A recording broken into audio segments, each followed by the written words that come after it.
Assalamualaikum warahmatullahi wabarakatuh. Selamat datang di Fisika Mudah bersama Pak Anang Rifai. Anak-anak, pada video kali ini Pak Anang akan membahas tentang fisika kelas 10, melanjutkan pembahasan vektor yang kemarin. Anak-anak, pada video kali ini Pak Anang akan membahas tentang menguraikan vektor dan penjumlahan vektor secara analitis. Nah, apa sih menguraikan vektor itu? Menguraikan vektor itu adalah menguraikan karena memang vektor dapat diuraikan dalam komponen horizontal atau X dan komponen vertikal atau Z. Jadi kalau kita buat salib sumbu itu ya, itu yang mendatar itu adalah X, yang tegak, yang ke atas itu adalah Z. Vektor yang miring itu bisa diproyeksikan istilahnya begitu ya, sehingga menjadi komponen X dan komponen Y. Itu namanya mengurai vektor. Perhatikan di papan ini, kalau di sini ada vektor F ini ya, ada vektor F yang arahnya membentuk sudut alfa dari sumbu X. Nah, vektor F ini bisa kita uraikan dalam sumbu X dinotasikan Fx, maksudnya vektor dalam sumbu X. Kemudian kalau dinotasikan dalam sumbu Z, maka di sini menjadi Fz, yakni vektor dalam arah sumbu Z atau vertikal. Nah, sekarang arah X itu nanti kalau dalam bahasan vektor satuan ya, itu pakai I, ini perwakilan arah X ya. Kemudian arah Y itu perwakilannya adalah J, itu adalah untuk vektor satuan. Karena kadang-kadang diminta bentuk atau tentukan dalam bentuk vektor satuan ya. Nanti ada penjelasannya. Baik. Sekarang bagaimana kita mencari Fx dan Fy? Untuk menentukan Fx ya, adalah F kemudian dikalikan cos alfa. Nah, ini kalau mencari Fx. Nah, begini ya. Jadi kalau pakai Fx ya, pakai cos. Kalau di matematika sebenarnya ini kan kalau di sini ada F kemudian diproyeksikan ya, mendatar, atau istilahnya dia berada di samping sudutnya di sini, di samping sudutnya, maka menggunakan cos. Ingatnya begitu. Nah, kemudian kalau Fy itu adalah F kemudian sin alfa. Ini kalau Fy. Ya, kalau Fy adalah F sin alfa. Jadi ini Fz ya, F sin alfa. Vektor itu boleh digerakkan kemana saja asalkan arah dan besarnya sama. Di sini ini sama aja, di sini sama. Nah, caranya adalah kalau dia berada di depan sudut, kan ini yang kita cari, ini sudutnya di depan sudut, itu menggunakan sin. Nah, makanya Fz adalah F sin alfa. Jadi kalau di depan sudut pakai sin, kalau di samping sudut pakai cos, kan begitu ya. Nah, kalau seandainya misalkan yang diketahui adalah Fx dan Fy-nya, kita mencari F-nya, kita mencari vektornya gitu ya, maka F-nya adalah akar dari Fx kuadrat ditambah Fy kuadrat. Ini adalah menguraikan atau mengembalikan ke vektor semula. Begitu pula kalau dibentuk dalam vektor satuan, misalkan nanti ini berupa angka-angka ya, maka kalau dibentuk dalam vektor satuan,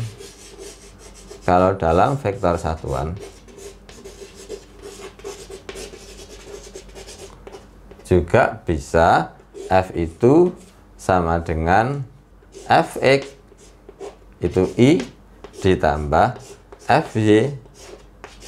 Nah, begini dikasih kurung ya. Ini adalah dalam bentuk vektor satuan.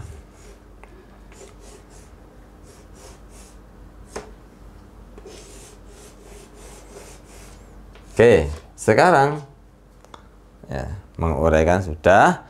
Menguraikan vektor itu gunanya nanti akan memudahkan ketika kita mau menjumlah vektor yang lebih dari dua. Menjumlah vektor yang lebih dari dua. Misalkan, saya berikan contoh di sini, ada 3 buah vektor di sini. Nah, F1, F2, F3. Maka yang pertama kali kita harus bisa menentukan adalah alfanya, gitu ya. Ingat, alfa itu selalu dihitung dari sumbu X positif. Jadi untuk F1 ini berarti ini alfanya. Nah, ini adalah alfa 1 ya. Untuk F2 yang biru itu berarti sekian ini. Nah, ingat ya, sekian ini adalah alfa 2. Nah, ini harus jangan keliru. Kemudian untuk F3 yang di sini ya, maka dari sini seret, sekian. Ini adalah alfa 3. Nah, jadi kalau dari si kuadran di matematika berarti F1 di kuadran 1, di kuadran 2 F2, di kuadran 3 F3. Nanti konsep kuadran tak jelaskan pada saat kita membahas soal. Nah, sekarang baru kemudian kalau sudah seperti ini, maka karena tadi penjumlahan secara analitis itu adalah, ya lihat sini ya, menjumlahkan beberapa vektor dengan cara menghitung semua komponen mendatarnya atau X-nya dan komponen vertikalnya atau Z-nya. Berarti nanti kalau sudah bisa menentukan alfanya, maka kita buat menghitung tergantung nanti soalnya. Kita cari Fx. Nah, Fx1 misalkan. Berarti kalau Fx1 kan berarti F1 dikalikan cos alfa 1 begitu. Ini sampai kemudian satu sajalah Fx2 misalkan ya, berarti ya F2 dikalikan cos alfa 2. Kalau Fx3 ya, kalau Fx3 berarti F3 dikalikan cos alfa 3. Nah begitu ya, baru kemudian semua ini nanti dijumlah Fx ya. Nah akhirnya kita dapat berapa jumlahnya. Makanya tadi kan menghitung semua komponen X. Nah setelah ini dapat jumlahnya, maka kemudian baru kita ganti yang Z ya, sama Fz 1 berarti F kemudian sin alfa 1, kemudian Fz 2 misalkan F ini 1 ya, ini F2, kemudian sin alfa 2, Fz3 misalkan ya, maka F3 kemudian sin alfa 3, baru kemudian semua dijumlah sigma Fz berapa ya. Itu setelah komponen-komponen tadi kemudian selesai, baru nanti menggunakan ini ya, resultannya adalah sigma dari Fx kuadrat ditambah sigma dari Fz kuadrat. Nah anak-anak, tadi R-nya ya, mencari resultannya itu adalah akar dari sigma Fx kuadrat plus sigma Fz kuadrat. Itu adalah cara menjumlah secara analitis. Sekarang saya akan perdalam lagi dengan melihat atau kita coba mengerjakan beberapa contoh soal. Nah, saya ambilkan di buku Saku Vindo UPM 3.2. Di situ pada halaman 67. Nah, ini saya bacakan soalnya gitu ya.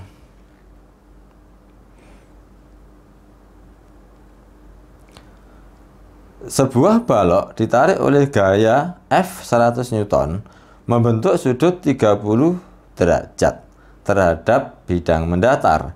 Tentukan komponen gaya suhu X dan suhu Z. Kemudian saya tambahi satu lagi, tambah sendiri ya, biar nanti terkait sama vektor satuannya biar ada. Tak tambah lagi di situ, tulis dalam bentuk vektor satuan ya, karena nanti kalau ada soal gitu biar bisa. Nah, sebelum kita menjawab ini gitu ya, sebelum kita menjawab, maka butuh saya berikan sin dan cos dari beberapa sudut yang sering digunakan ya. Jadi di fisika itu sudut-sudutnya itu tertentu, tidak banyak, makanya dihafal saja ya. Jadi sudut yang sering dipakai itu adalah, misalkan ini saya buatkan ya, mulai dari 0 nah, harus tahu, kemudian 30, kemudian 45, 60, begitu pula nanti tambah 90 ya. Kemudian ini yang 0 sampai 90 ya.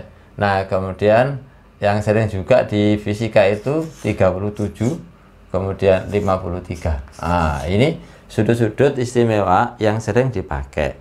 Nah, anak-anak harus hafal ya sebelum mengerjakan vektor ini. Nah, ini saya buat garis begini. Nah, kemudian ini misalkan sinnya ya. Sin, kemudian cos, kemudian tangannya ya. Nah, saya bikin begini ya. Tabel. Nah, sin 0 ya, itu adalah 0.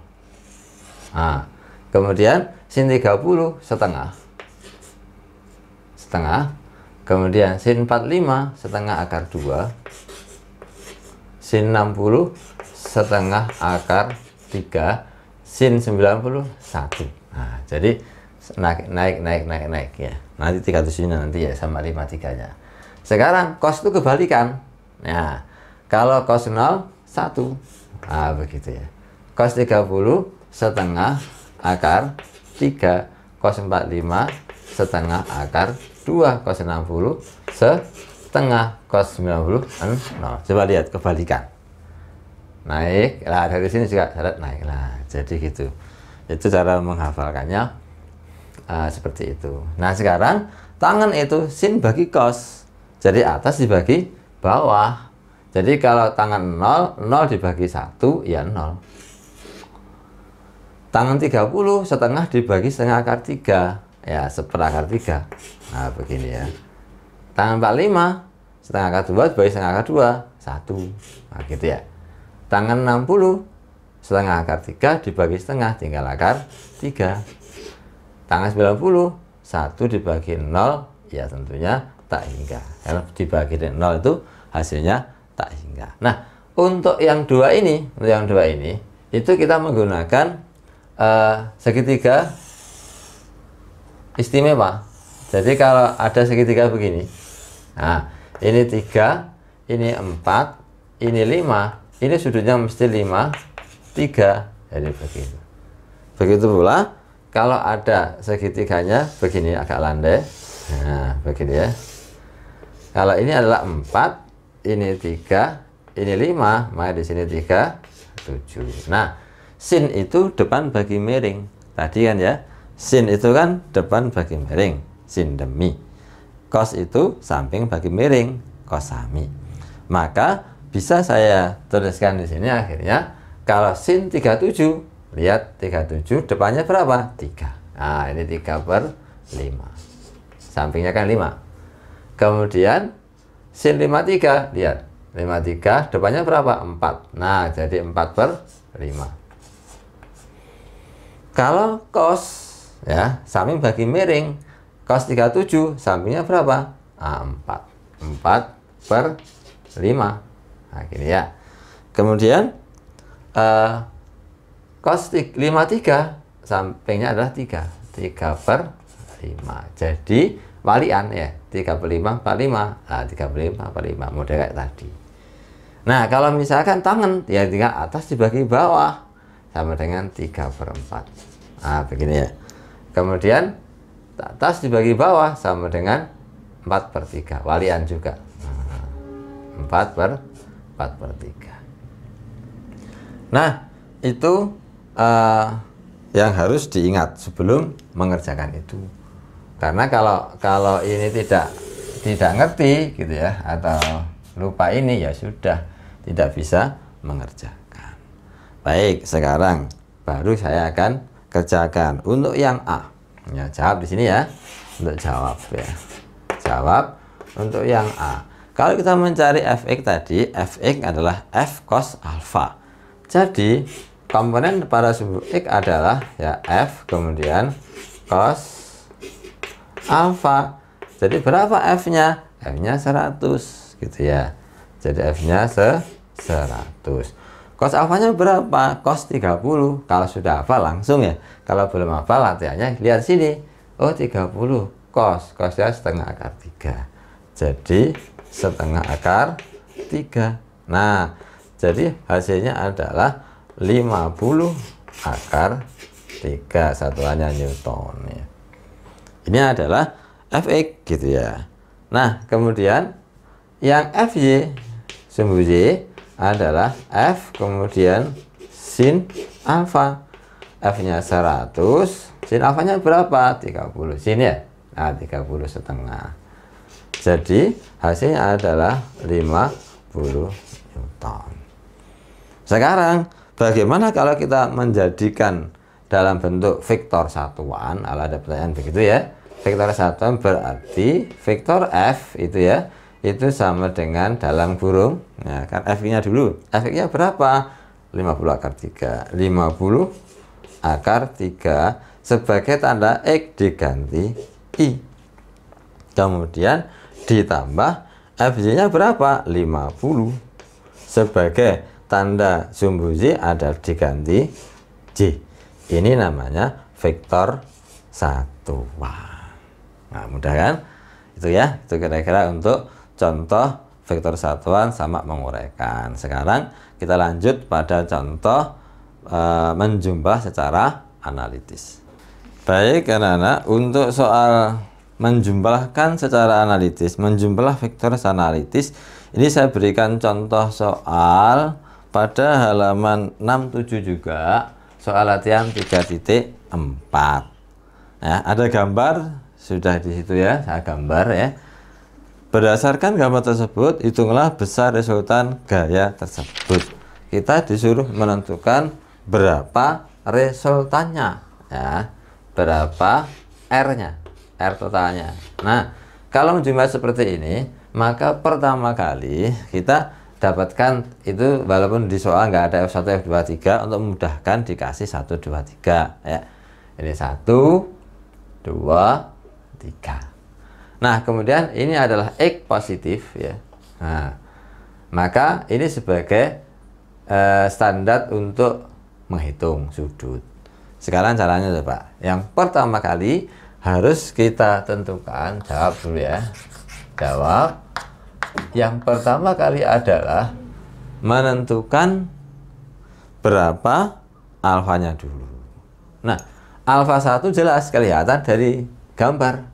Kan dihitung dari X ya, langsung 60. Jadi datanya di sini ya, F1-nya adalah 8 Newton, kemudian alfa 1-nya adalah 60 derajat. Jadi begitu.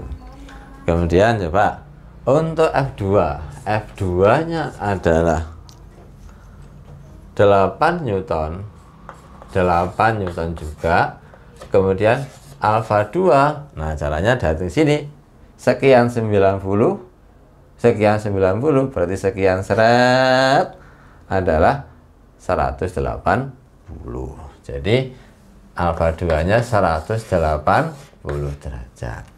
Sekarang kalau F3-nya, F3-nya adalah 12 Newton.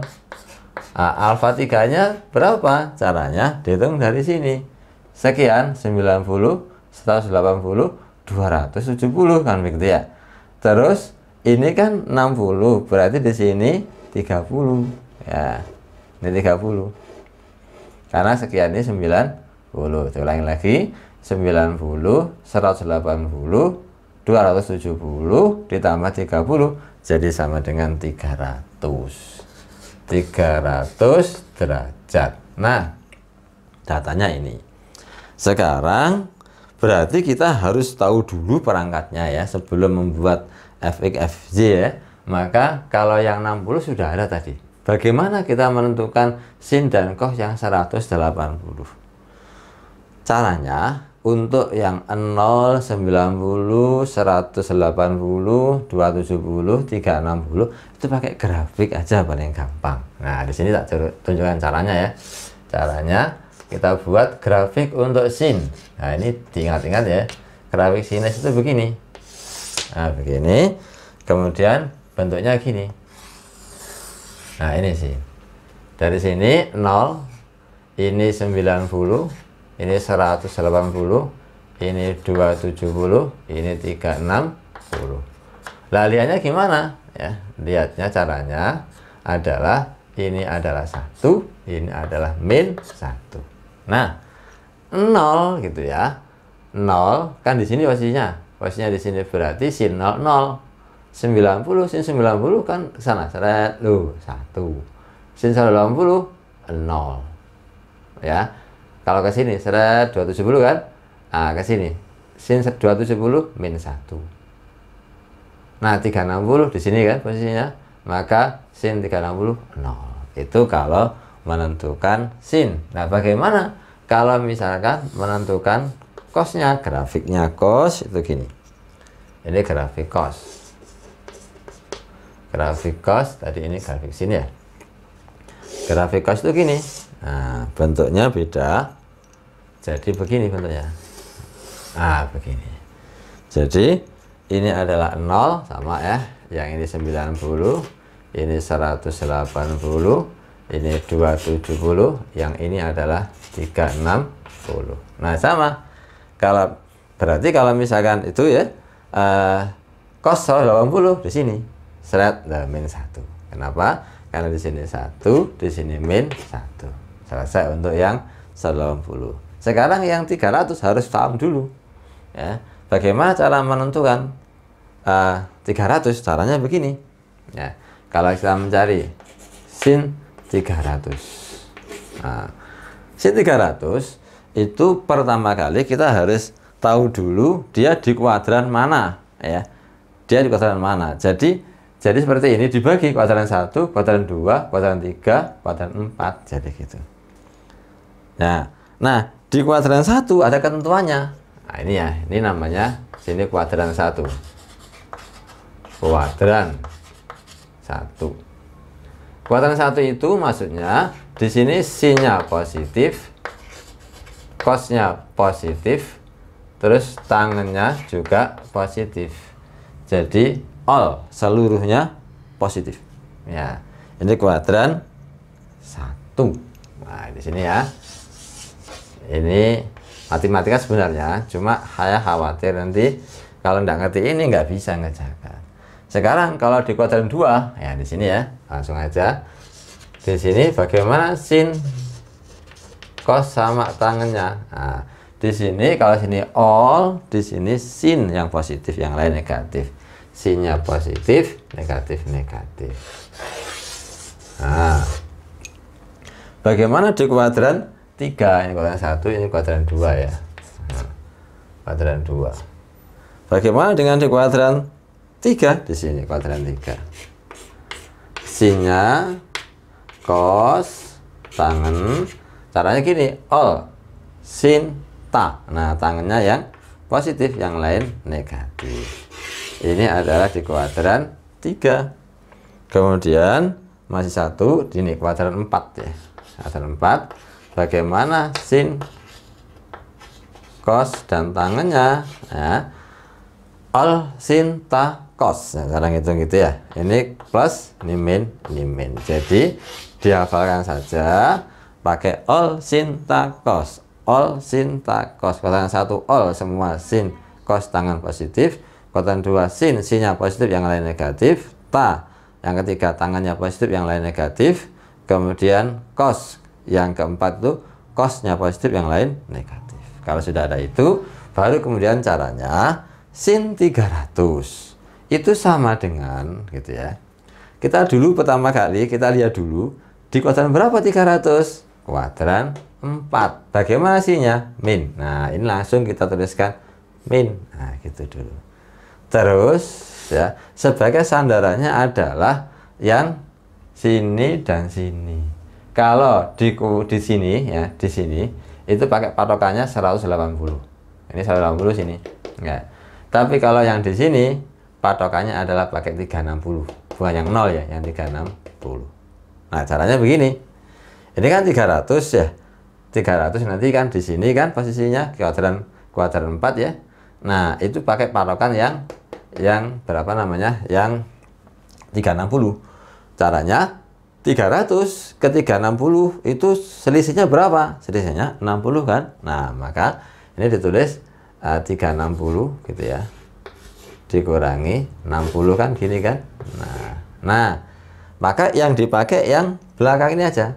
Nah, jadi ini sama dengan min sin.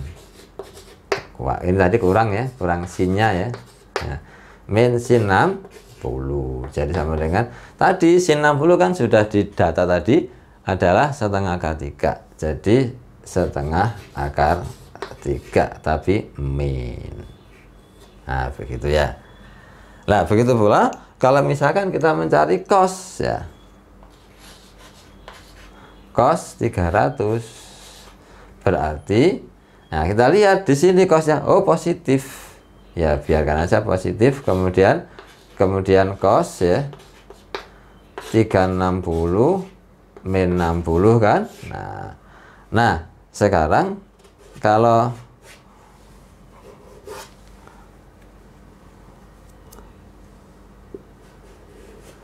misalkan seperti ini yang dipakai ini kan, maka akan sama dengan plus kan, jadi tetap cos 60. Cos 60 berapa? Setengah. Jadi cos 300 setengah, sin 300 min setengah akar 3. Karena memang sin 300 itu sama dengan sin 300 sama dengan min sin 60, cos 300 sama dengan plus cos 60. Oke ya. Nah, kalau itu perangkatnya harus paham ya. Makanya anak-anak untuk kelas 10 ya, konsep sin cos ya trigonometri harus paham. Kalau itu nggak bisa, nggak akan bisa mengerjakan soal-soal berkaitan dengan vektor. Baik, sekarang kita tentukan sekarang ya.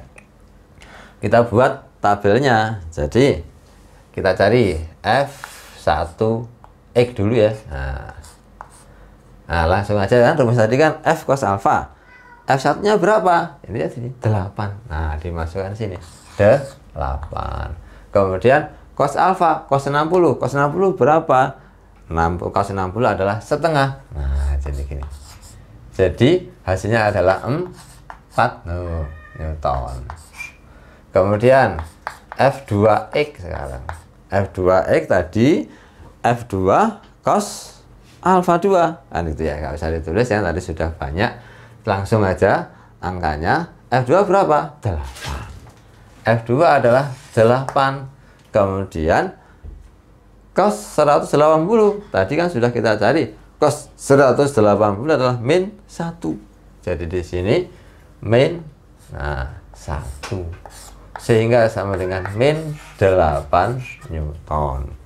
Kemudian F3X.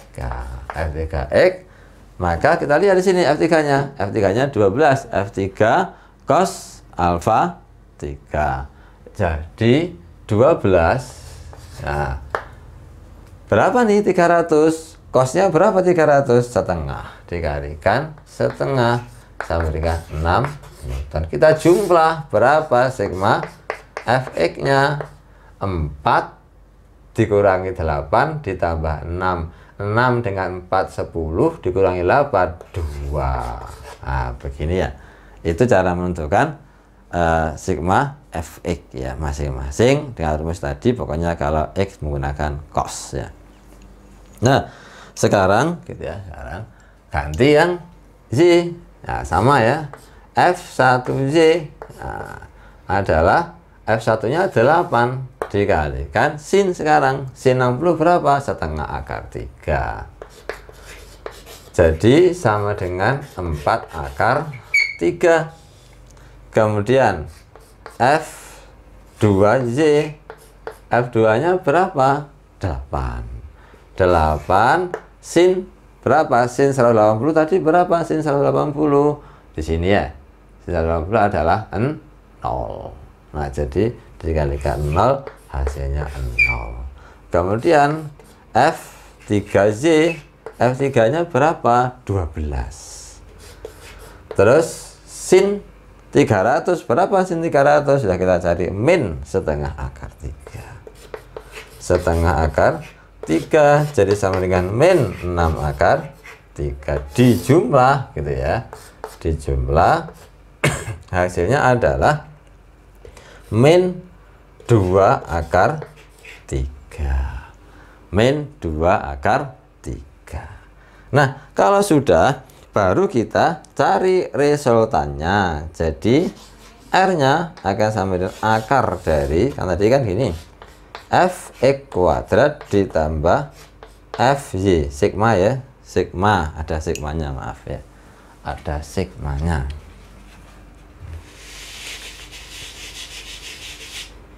Jadi ada sigmanya, jadi jumlah ya, sigma Fx kuadrat ditambah sigma Fy kuadrat. Jadi hasilnya adalah akar dari berapa sigma Fx? Ini 2, ini sigma Fy. Sigma Fy nya adalah 2 kuadrat, nah, ditambah 2 akar 3, min 2 akar 3 kuadrat. Min itu dikuadratkan akan menjadi plus ya. Ini tak pindah ke sini ya. Nah, tinggal dikit ya. Jadi R akan sama dengan akar dari 2 kuadrat itu 4 ditambah, caranya gini, min dikuadratkan jadi plus 2 kuadrat 4, akar 3 kuadrat 3, 4 kali 3 12. Nah, jadi sama dengan akar 16 sama dengan 4 Newton. Nah, itu anak-anak contoh menjumlah vektor secara analitis. Mungkin untuk video kali ini cukup sekian. Jangan lupa lihat video-video yang lain agar lebih paham fisika. Semoga bermanfaat. Assalamualaikum warahmatullahi wabarakatuh.